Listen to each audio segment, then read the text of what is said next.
Hello, everybody, and welcome back to Jenny from the Chopping Block, Recipes for Success. And today I am so excited.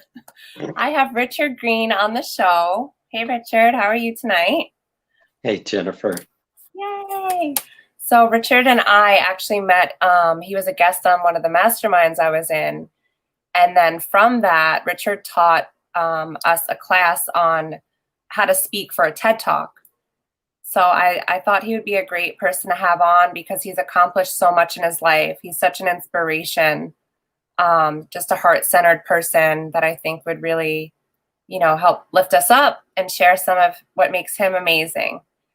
So Richard, I wanted to ask you, I guess the first thing I wanted to really talk about is, it says you're a communication strategist. And I know that like during our class, you helped us all I'll never forget, pronunciate our words and how like every word means something and it's important to talk like in that way. I was wondering if you could give us all a couple of tools maybe that you have when communicating properly and what communication strategist means. Got it. Well, first of all, I have to say it's an honor to have the tables be flipped and for you to be driving this lovely show and to be on your show. And you were one of my favorite students. And honestly, no, because you took it seriously. You always played full out. You were always authentic. You really touched people in the class, and you touched me, and that was awesome. So a communication strategist is pretty much whatever anybody who says they're a communication strategist wants it to be, but basically someone who helps companies, who helps political candidates, who helps causes message their message and also, communicate it in a way that is compelling. So I've been doing a tremendous amount of work, and we've talked a little bit about this in politics. You may have heard there's an election going on. And in fact, in a few minutes, there's a debate going on. And that's all about communication, right? It's all about communication. So people will either like Donald Trump or Joe Biden or any other candidate because of the 7 things that we look to for a communicator. And that is the essence of my TED Talk, the 7 secrets of the greatest speakers in history. And the one you were referring to, and I'm happy to go through as many as you want, but the one that you referred to is actually the principle of punctuating your words. And it's so secret number 1 is the words and how to tell stories. Secret number 2 is your voice tone. And what we now know scientifically is that your voice tone in many ways is way more important than the words that you use. In fact, a statistic that I learned from Tony, and it's very controversial, some people don't agree with it, but having done this for 35 years, I'm telling you clinically, it's pretty damn accurate. And that is that the words will deliver 7% of the impact that you're going to have on a human being. The voice tone, right? Whether it's an attractive voice tone, whether it's high pitch, low pitch, how much resonance it has, how much punctuation, how much authenticity is dripping from the tone of your voice. And you can tell these things consciously and subconsciously. That delivers 38% of the impact that you make when you are on stage or on a Zoom call or one-on-one. And then body language is actually 55%. So the nonverbals are overwhelmingly and shockingly significant. And yes, I loved your nonverbals. How's that? Thank you so much. I honestly feel like sometimes I talk without words.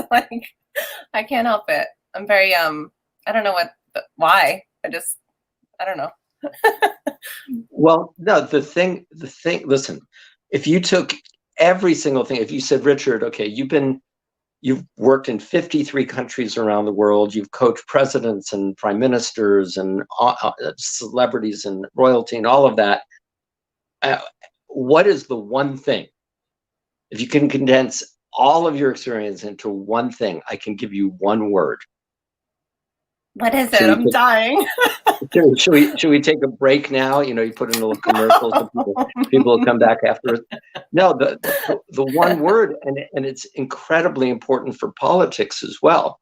It's the thing that young people responded to and still respond to about this guy named Bernie Sanders, right? And many people actually think that Donald Trump has this, and they did not think that Hillary Clinton had this one quality. And some people think Tony Robbins doesn't have it, but most people do. The word is authenticity, and Jennifer definitely has authenticity. Thank you. But I'll tell you why that's important. Because we need to be able to trust other human beings. This is a primal thing. You know, let's go back hundreds of thousands of years, right? And also the origin of the namaste, or the origin of the handshake. It's like, hey, I'm not going to kill you. You can trust me. I don't have a weapon, right?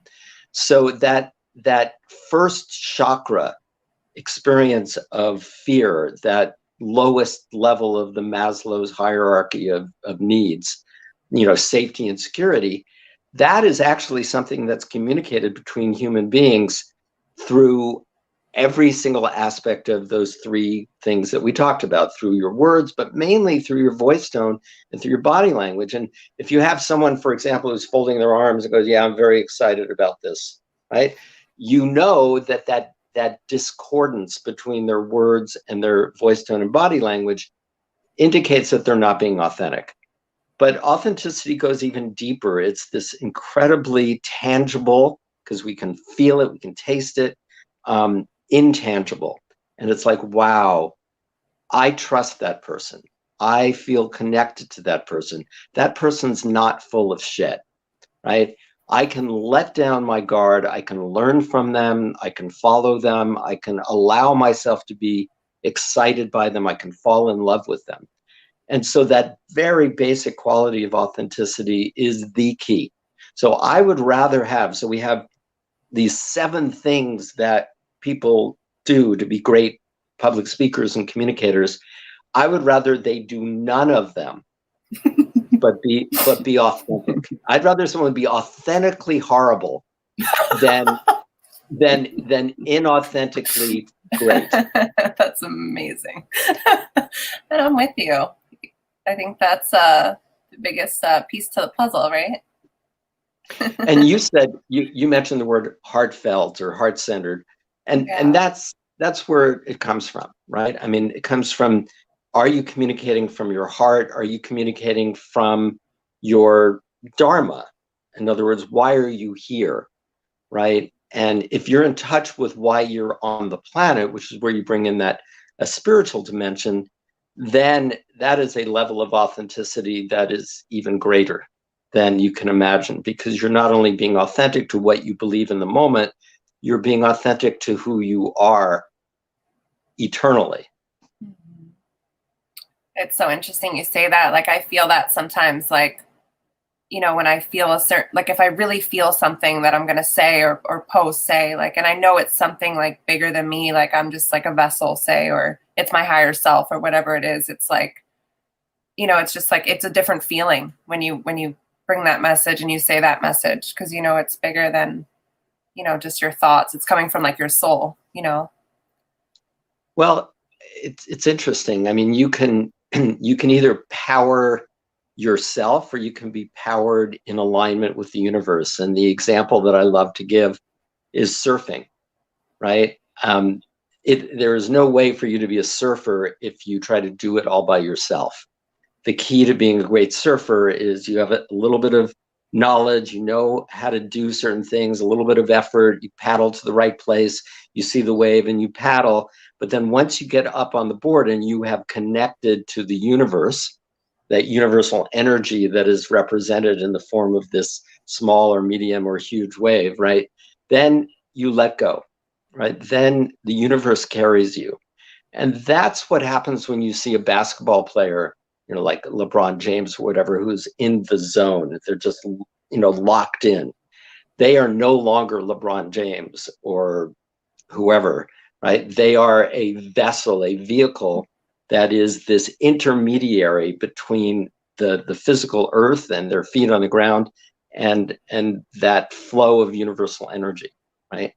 And that's why a lot of people and a lot of public speakers, and you see LeBron James or other athletes, they go into this meditative state. Maybe they have headphones and like they're trying to connect in so that they can in fact let go, right? And if you see even a baseball pitcher, we have the World Series now, you see these guys throwing the ball literally at 100 miles an hour. And it's not because of their physical strength. You cannot do it with arm strength. You have to actually create a flow that starts from the bottom of your feet that just in a whip form ends up, if you're playing tennis or you're throwing a baseball, and it's that same thing of having energy. It's very wet, very Eastern martial arts, right? That sense of, like Tony taught recently a little course on how to break boards. And you can break a board, you'll break your frickin' hand. I broke mine twice in right? one spot, in one karate chop. You broke it in 2 different places? Yeah, I don't know how. That's impressive. Okay, well then see, as I said, you're on a whole nother level. No, but I love what you're saying. Like when you see, when somebody's going to make a shot, you could see it. Right. Like you know when that pitch is going to be pitched. Like you could see, you almost see it before it happens. It's the way they're standing or the way that, right? Is that what you're saying? Like, well, the truth is, in a spiritual vibratory frequency, in a spiritual dimension that's not this earth plane, there is no time and no space. And athletes kind of tap into that in a tiny bit. I mean, a baseball player who's up there hitting 100-mile-an-hour fastball, that ball has literally slowed down, and they're not even aware of the physical universe. They've become the ball. The ball's become them, and that's true for every activity. And it's really cool. When I used to teach tennis, and that's where and then I did some sports psychology coaching. We did some member of the Lakers and a bunch of other athletes with Tony years and years ago, applying Tony Robbins stuff to that, plus some things of my own. And I came up with this concept called the 100% phenomenon. When you're 100%, and very similar in a sports metaphor, very similar to Eckhart Tolle, The Power of Now, right? Oh. If you're an athlete or if you're a public speaker or if you're doing anything and you're 100% locked in, and not 99%, right? So the whole thing about being in the now, Eckhart talks about it, and I've had the pleasure of spending some time with him. I just have so much respect for him, because if you're a tiny bit thinking about the past, you're not in the present. If you're a tiny bit worrying about the future, you're not in the present. And that is exactly the same thing when you're playing in the finals at the US Open or in the NBA finals or in the World Series. If you're not totally 100% in the present moment, you do not have access to your physical resources and your non-physical resources. And when you see people who make these amazing plays, they have surrendered, right? They are completely there, but they're also not there at all. I love that. And that's beautiful. I feel like that's one of my main things right now is like how important it is to be present in the moment, especially with everything going on and, some worry maybe that like, what's the future going to look like? I mean, we could all look at the past and be like, oh shit, but I feel like just being present and taking things like day by day, moment by moment, appreciating each moment is just so valuable. So let me give a little perspective on this. So obviously a lot of things suck about this, right? It's like, I can't do this, I can't do that, I have to wear a freaking mask, I can't go travel, like, all of that. And dating, right? Everything's a little like, what do I do? Is it safe? Is it not safe, right?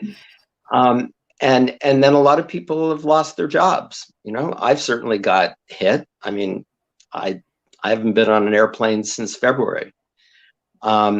But this is a magical moment in many ways. I mean, there's huge suffering, and I think COVID is real, and wherever it came from, it's a real thing. And we have to, I believe that we have to wear masks. We have to bite the bullet and do what it takes and get through it. And then we'll be able to relax and we'll be able to get back more to normal. But if we keep fighting it, it's just going to fight back harder. It just is. It's just mathematics. That's the problem.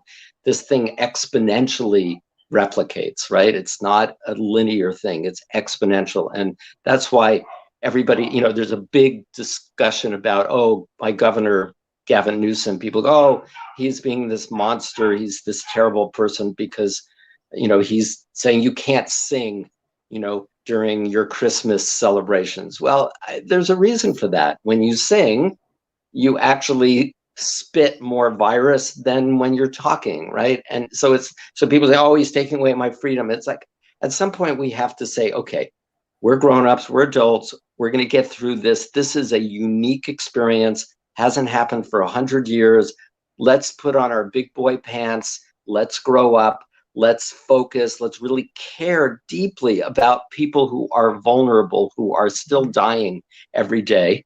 And let's get through this together. Let's pull together. And people go, oh, I don't want to wear a mask. And so masks are not effective. I said, I wear a mask because I care. Because I care about other people, because we do not know at any moment in time whether we are infectious. That's what's so screwed up about this virus.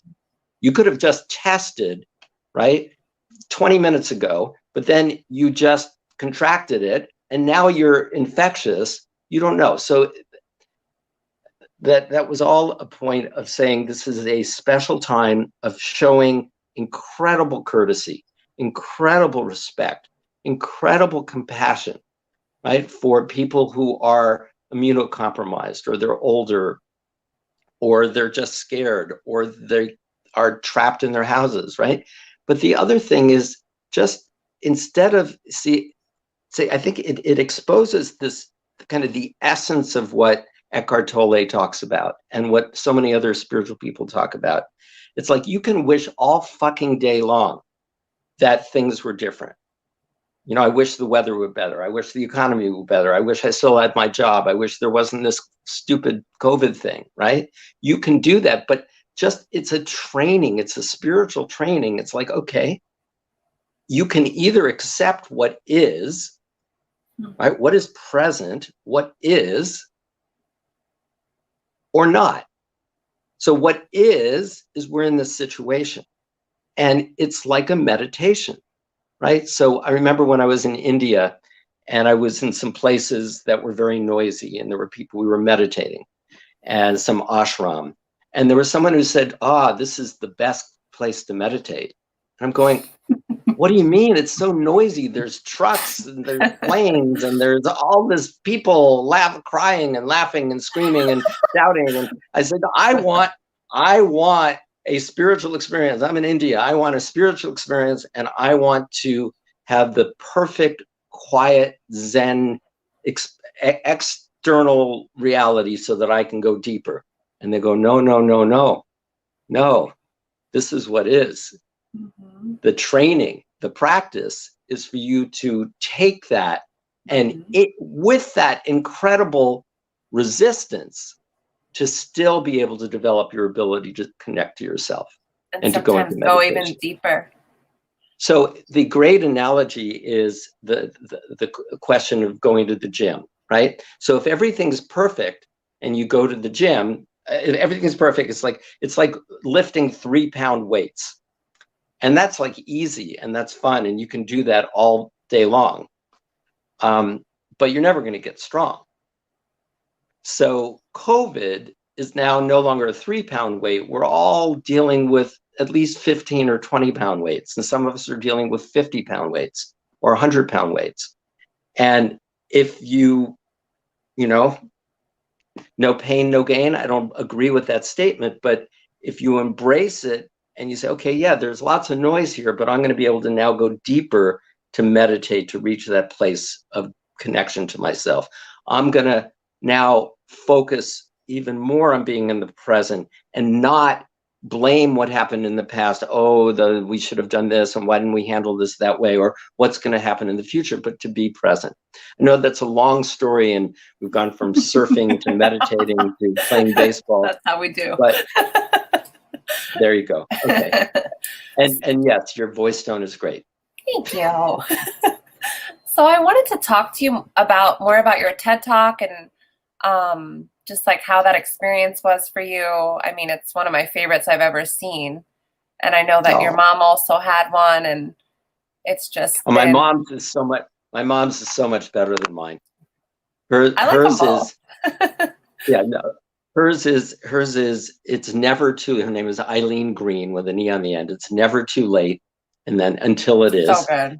So good. And she just talks about her life experiences and how at the age of in her 50s, she went back and got her bachelor's degree, and then she got her hypnotherapy certification, and then her NLP certification with Tony, and then she went on and got a master's degree in spiritual psychology, and then in her 70s, she also got bat mitzvahed, because she'd never done that before. She actually did that with my daughter, and now she's on the phone the last several days making phone calls campaigning for Joe Biden.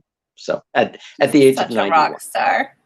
At the age of 91. Wow. Yeah, but she's looking like she's like 65, 70. Like not even. Well, on a good day. But a part of it is also because we do something that is considered to be the greatest brain game that exists for keeping your brain for keeping yourself mentally and physically sharp because of your brain. And that is, what would you think it is? So it's way more powerful than Sudoku or whatever it's called, or crossword puzzles or playing video games. It is ping pong. Yes. So I play ping pong with her several times a week, and we were even featured on ABC News here in Los Angeles about how someone who's quarantined is using ping pong to overcome, the challenges and to stay mentally and physically sharp. And we've created this organization called Ping Pong for Good, which is to advertise the benefits of ping pong, especially for people who are shut in. Oh, that's amazing. Love her. Such an inspiration. 91. Wow. All right, Richard. So can you tell me, is that your book in the background? Can we talk a little bit about that? Yeah. So there's this, which I guess you can see on you can get it on Amazon. It's been out of print for a while. And then that's the 20 greatest speakers of the 20th century. This was one that you can't get either. Sorry, but there is one that you can get. And this is, there it is. That's the Words That Shook the World. This is on the two greatest speeches of the first decade of the 21st century, and that's Barack Obama, and a guy gave this amazing speech on. He was the president of Indonesia, and then there's this, which you can get on Amazon, which is E=MC², and the new definition of God. Beautiful. And I love that. And because I think that kind of how we look at life really comes down to how we look at three questions, which is, who am I? Why am I here? And what is God in the universe? And they're all related. And I think that we have a fundamental misunderstanding and misappreciation of what God is. And so I wrote a children's book to help people think in a different way about what God is. Beautiful. I love that so much. And, I know that part of your life has just been about, telling stories and getting a message out there and speaking. What inspired that? Like, how did you develop this love for this? Wow. Well, it has a lot to do with Tony Robbins, actually. The story is I went to, by accident, I was practicing law in LA, And I got something in the mailbox. It was in 1983, and it showed a picture of this very tall young man in a suit walking over a bed of hot burning coals. He goes, you can learn to do this. It's the Fear into Power firewalking experience. And it was in December of 1983. And so I said, well, that sounds like fun way to spend a Friday night. And so I went, and there were like 150 people. I had no idea who Tony Robbins was. And there were 150 people. It was a small venue, and this all night thing. And it was basically the first night of Tony's, what is now his Unlimited Power weekend. And I walked on fire, and I was just blown away by this 23-year-old kid. And it's like, oh my God, he got 150 people, all of whom were older than him, to walk across fire. It turned out that this was the first seminar Tony ever did in the United States of America. He had done 2 before in Canada. And I walked up to him and I said, my name is Richard Greene. I'm a lawyer in town. And I have to tell you, you're one of the best communicators I've ever seen. And I have no doubt that you're going to go on and make a huge contribution to the world. And I want to help you do it. And he goes, great, let's have lunch. And so we had lunch, and I became his lawyer. And then he moved into my law office. There was a little separate office, and that was where Robbins Research International was headquartered. Wow, that's crazy. I forgot this part. I never knew this part. Yeah, and it was such an incredibly cool thing, right? And because I knew he was a rock star, and it was like, holy mackerel, this kid is so talented. And what was cool was, so he would be in his office and I'd be in my office, and then we would like stay up till 2 or 3 almost every morning, kind of figuring out how to take on the world. And when you're talking with Tony Robbins, you're doing a lot of listening, because he's just on fire. And I learned so frickin' much. And so I worked with him for a couple of years and decided that, what he was doing was way more fun than what I was doing as a lawyer. And so I quit my practice, traveled around the world, went to India, and, kept asking myself, which I still do, what do I want to do when I grow up? Mm-hmm. And that, I think, is the most important question you can ask. Maybe not the grow up part, but, what is it that I really want to do? Although I do believe that if you think you're grown up, that sometimes shuts you down, mm-hmm. right? So that eternal child, that seeker, that youthful spirit, it's always inside of us, but it gets deadened if we make choices that suck our soul, mm-hmm. and deaden our soul. So anyway, I decided that I was not going to be a lawyer anymore. And so I was teaching neuro-linguistic programming that I had learned from Tony. And then I'd always loved public speaking and had done a little bit of it. And I said, well, you know what? This guy's probably the greatest public speaker I've ever seen. Plus, he's sharing tools about how to be an even more effective communicator for everyone. Why don't I teach that? And so, because I can never really replicate what Tony was teaching, because there's only one Tony, I said, I'm gonna take that one little niche and I'm gonna focus on it. And that's been my career. And then that in politics, because I do think that politics, even though many people hate it, is one of the most spiritual enterprises and exercises that we can ever engage in, because we have the opportunity through the people we elect to create our own reality and to create a certain kind of frequency and consciousness and vibration along the lines of Dr. David Hawkins and Power versus Force, which was a very impactful book on my life. Talks about the different frequencies of consciousness. I ordered 2 copies of that book by accident. I wonder if it was a recommendation from you. I don't remember, but I got 2 in the mail. Well, yeah, I talk about it a lot because I think it's one of the most profound books ever. So beautiful. That's amazing. So you now you're in, what do you do with politics? Because I know, like, I just love that because, like, my family is super political. We have similar views, and like, I grew up, in my later years, like with that background. Like, I'm just saying, like, it's a big part of my life too, and I've worked for, the Board of Elections here. I'm actually doing early voting, and I just love, I don't always talk about it because it's always that, like, topic, but I just love the light that you shined on it, how it's really, a spiritual thing, and it's about, like, the realities that we're creating. I've never heard anyone say that, and it's beautiful. I love Yeah, thank politics you. I mean, too, but I've never yeah, heard it described that way. And I think it's great that you did.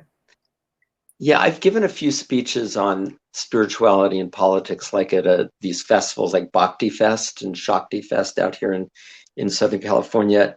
Most people think of politics as this very low frequency thing where it's corrupt and people are corrupt and it's all about power. It's all about partisanship. It's all about, denigrating other people. And it's all about people like Donald Trump, who, by the way, I think on that power versus force hierarchy is at an extraordinarily low frequency.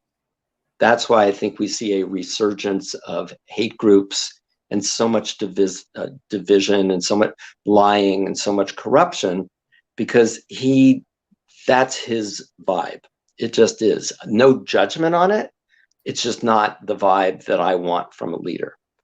And I think that Joe Biden, regardless of what you think of him, literally comes from a higher vibratory frequency. And that alone will make a very big difference, because we have this thing called the law of attraction, right? So if the dominant frequency coming from the headquarters of the United States of America, the White House, for example, is a very low frequency. And I would say, if you look at Dr. David Hawkins, he said any frequency below 200 is a negative frequency. And that is where you have anger, fear, grief, hate, right? And there's an awful lot of that in this country right now. You don't see that from Joe Biden. You see a lot of compassion, a lot of love, a lot of acceptance, a lot of willingness, a lot of efforts, at least, to be peaceful. And I actually have had several conversations with Joe Biden over the years. And honestly, again, I wish he were younger. I wish he was a little stronger in some ways. But I'll tell you a quick story. It was January of 2015, and my dad had just passed away, who I loved so much. And my daughter was in town. She was there with me as my dad died, and her grandpa, and she loved him so much. And a couple of days later, we were at the Beverly Wilshire Hotel, and Joe Biden was there, and he was still the acting vice president of the United States. And I walked up over to him and I said, thank you, Mr. Vice President, for all you're doing, blah, blah, blah. It's my daughter, Kiara. And she just lost her grandpa a couple of days ago. And we were wondering if you would be open to being her surrogate grandpa. And it was just said in this very light, playful way. And he immediately, because he's so compassionate, I mean, genuinely, he immediately took her head, which was like a violation of public space, but almost like a minister or some priest, and put his head up against her head and held it for a while, and said, "I'm so sorry. Of course, anything I can do for you, it's going to be okay." I mean, he was so authentic and so sweet and so warm. And then afterwards, I said to my daughter, who is very distrustful of men violating personal space, I said, "Was that at all weird or creepy for you? Because he didn't ask permission and he totally violated your space." And she goes, "No, Dad, I was really touched by it. It was so genuine. It was so loving. And it made me feel really good." So that's who Joe Biden is. And that's when we have hundreds of thousands of people dying, that's not insignificant.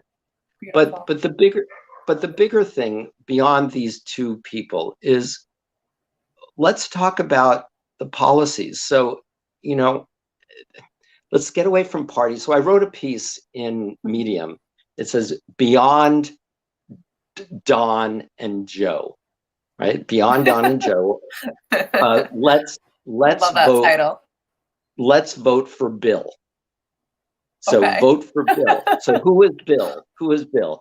So the essence of politics, in my opinion, is bills, right? And so I use the picture of Schoolhouse Rock.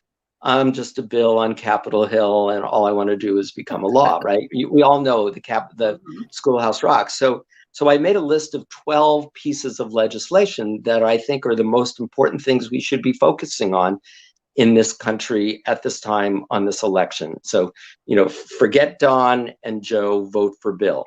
So, for example, and this is where we literally can create our reality. Politics, you really can do so much. So I happen to be an environmentalist, and I'm very passionate about and quite concerned about what's happening with the climate crisis. I think it is a real thing. And my compassion for animals who are being destroyed in fires in the Amazon and elsewhere, and for life itself, mandates that and that's a very spiritual thing, right? To care about the wholeness, the environment, our God's creation. There is a piece of legislation called the Climate Action Now Act, and it was passed in 2019 by the House, and we just need 4 more Democrats, because Republicans don't support that bill, 3 more in the Senate and 1 in the White House to sign it, and we would rejoin the Paris Climate Accords. We'd get back to working together with the rest of the world to fight the climate emergency. We would create all sorts of new, clean, green energy jobs and industries for people, and that's very exciting. That is a spiritual way of connecting to politics, which is like, hey, I want to manifest a new way of being where we work in harmony with nature rather than in violation of it, in domination of it, with drilling and fracking and all of that. So we can have that conversation. There's also a gun bill, right, for background checks for guns. There's also a bill to have equal pay for women. That's equality is a spiritual principle, right? Why should women not be paid the same amount for equal work? There's also another bill, H.R. 5, the Equality Act, which also passed the House of Representatives, which says that you cannot discriminate against LGBTQ people. That, to me, is a spiritual principle. There's another bill, the John Lewis Voting Rights Act, H.R. 4, which also passed the House and only needs 4 more people in the Senate and the White House to become the law of the land. And that says you can't be discriminated against in terms of voting, right? Black people, brown people, white people, everyone should have equal ability to vote. And states know you can't suppress the vote. And then there's all sorts of other things. And dreamers, right? Allowing these kids who were brought in illegally into the country when they were quite young, like 2, 3, 4 years old, whatever, who have been good citizens, giving them a path to citizenship.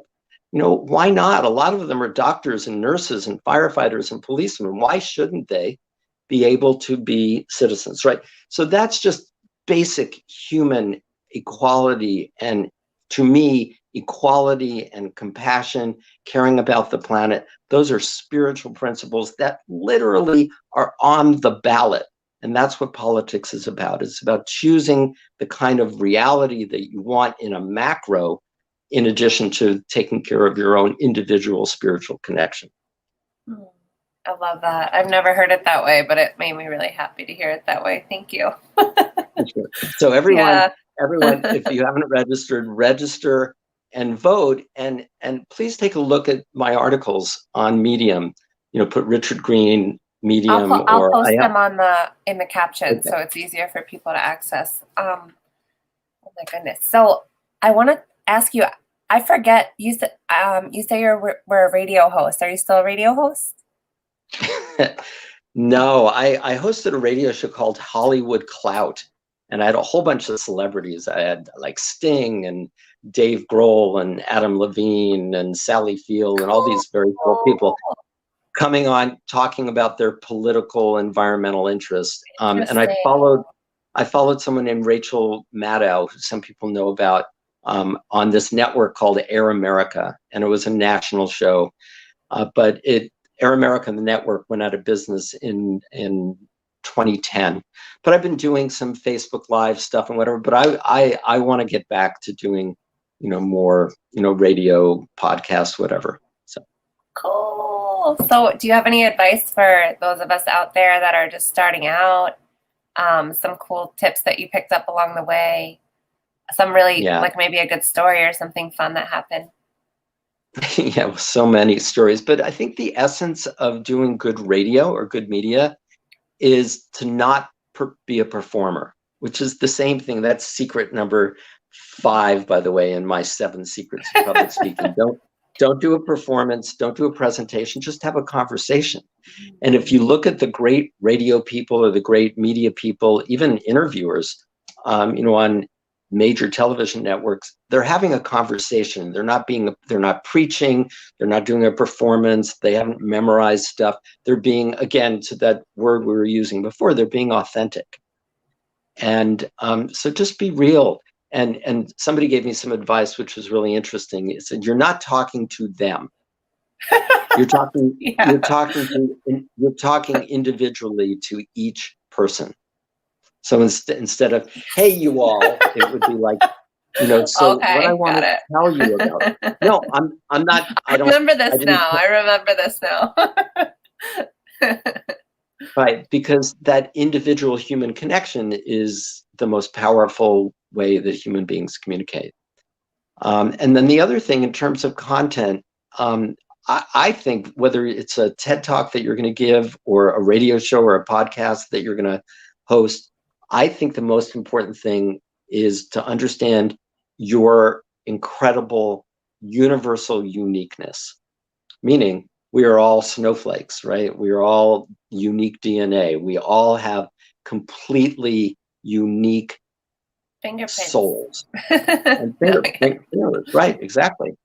And we need to be authentically true to that, right? So, for example, you have a show. It's about cooking, and it's about spirituality, and it's about politics, and it's about business, and it's about whatever, all the things that are Jennifer. That's going to make it authentic, which is going to allow people to connect to you rather than you saying, oh, let me research what are the topics that are going to be effective, and they're not really who you are. You're never going to be that good. Beautiful. There is only one Jennifer Dalton, right, in the history of the universe, right? There's never been anyone like you in infinity beforehand. There's never going to be anybody like you infinity from here on in, even though there is no time.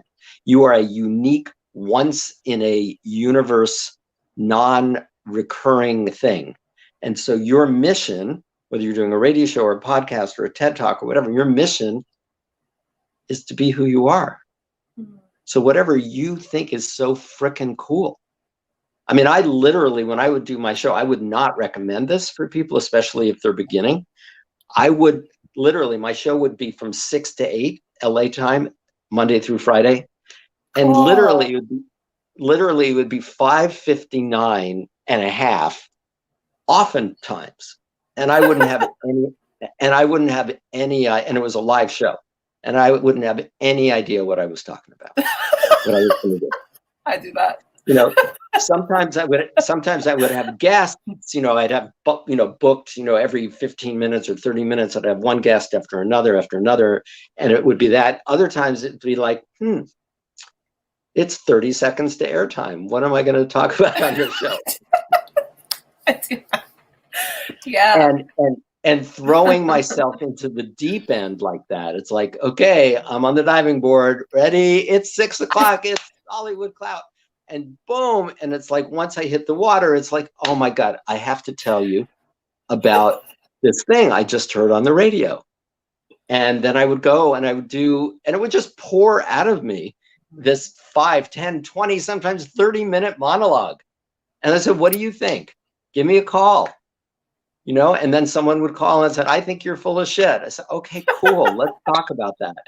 Yeah. Right. It's just, or, oh my God, that's so, right. Whatever. I mean, it just like any great conversation you have with someone over coffee or lunch or dinner, when we used to do those things, that's what media should be. And like this, I mean, I appreciate that you didn't really superscript this out, because, you know, you had an idea, which is fine, but then being willing to let go of that idea or not, depending on where the flow is. I love the flow. And honestly, when you said, like, that just made me so happy when you said that, because I'm like, I actually get nervous when I prepare. Like, if I, like, say I have a guest that's a little more needing of like structure and like wants to know like what we're going to talk, I actually get nervous. I'm like, that's just not how I function. It actually makes me feel like it doesn't make me feel good to do it that way. But then again, I'm kind of weird, and it's very difficult for people. Like if I go on a vacation, I don't book a hotel or a campsite or whatever until like 10 minutes beforehand. Yes! Yeah, let me go on Best way to hotels.com. travel. Best way to travel. How many times have you went on vacation and learned the lesson of like booking something in advance and then realizing that it was like not what it looked like or sounded like, and it was in a terrible area, or you met friends in the previous location and then you're like, you learn what the cooler spot is or whatever it is. I'm like that too. But some of my travel partners have been a little more structured than I have, so it's led to some interesting conversations. It's like, what do you mean you don't have a hotel booked? I said, well, let's just play it by ear. What do you mean? I don't want to play it for where are we stopping to eat and what are we doing at 3 o'clock? And it's like, oh my God. So clearly those relationships ended. It's amazing. Anyway, so you're doing it great. Thank you so much. I want to ask you, because I want to chop this up and put maybe something in my cookbook or on Jenny from the chopping block. So I'm really curious too. What's your favorite food and or recipe? So I would say it's a tough call. So I'm 90% vegetarian and 90% vegan. Ooh. That's how I describe it. And that was all because of Tony Robbins. I mean, I haven't eaten red meat since I attended a Tony Robbins health seminar in January of 1994. I think eating animals, especially tortured animals, is a challenging thing. It's not something I want to engage in. And also it has huge impacts for the environment and climate change, you know, especially cows. So I love pizza. I try to have gluten-free vegan cheese pizza whenever possible. But I have to tell you, my favorite food, my comfort food, it's the weirdest thing. And even when I've been traveling around the world, they go, what do you want for dessert? And I said, I want another salad. And they would look at me like I was crazy. To me, there's nothing better than a salad. And here's the thing, the least nutritious thing of all, iceberg lettuce is like my favorite food. But it has to be really tightly packed iceberg lettuce, like really tightly packed, really crunchy. You like the crunchy, okay, got it. Really crunchy, tight. And so it's like I'll put a little bit of like Caesar dressing, which hopefully vegan Caesar dressing, but some Caesar dressing on it, and just iceberg lettuce and Caesar dressing. That's my happy place. I know that is probably the simplest but also cheapest recipe you've ever heard. I love simple comfort food. That's my thing. And I'm sorry, this is a huge argument. People say iceberg lettuce. I also love arugula and spinach and bok choy and all of that. But people say, oh, iceberg. No, it's very healthy. How about crushed black pepper on top of the Caesar and iceberg? Do you do that? Being a purist, I have some issues with that, but I think black pepper is fine. Okay. Yes, we're going to consider that to be part of the Caesar dressing. But no, let me just say, iceberg lettuce, because you get a lot of water, and we all need more water, right? We need to be hydrated. But even though it doesn't have a lot of nutrients, it's got fiber. And fiber is a prebiotic. Fiber is incredibly important for your digestive system. Anyway, so that's my thing. So that's my favorite food. And you have, I'm going to you had another incorporate question that. about my favorite something? Well, not your favorite, but if you could have a superpower, what would it be?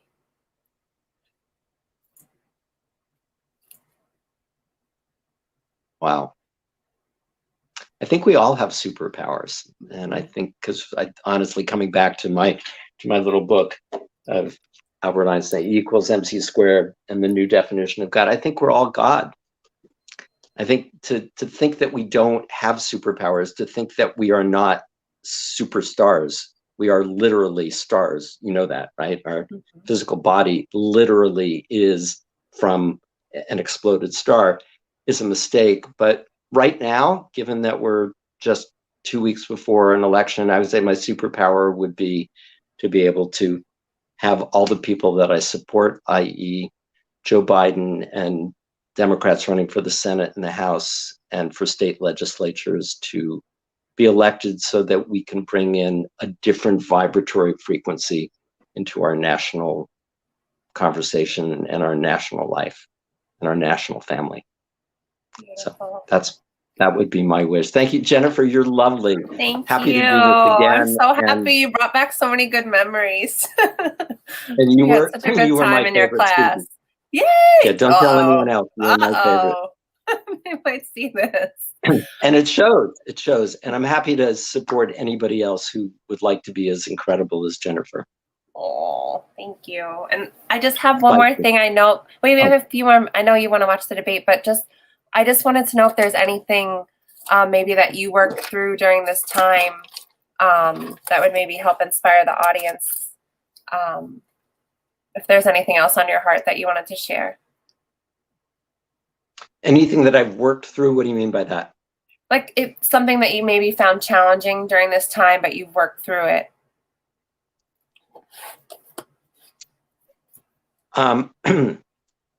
I think, first of all, physically, I'm in possibly the best shape I've ever been in, because I've used the downtime to do push-ups every day and to exercise a little bit every day.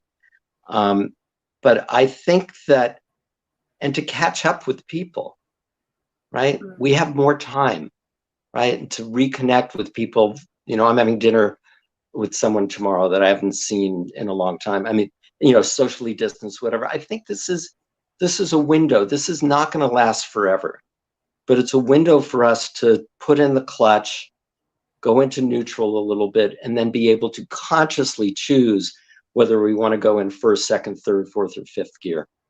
So I think there's silver linings here. Yay, it's my favorite. Okay.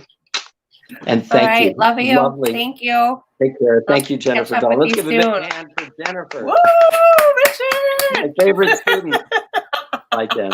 Take care. Ciao. Bye, guys.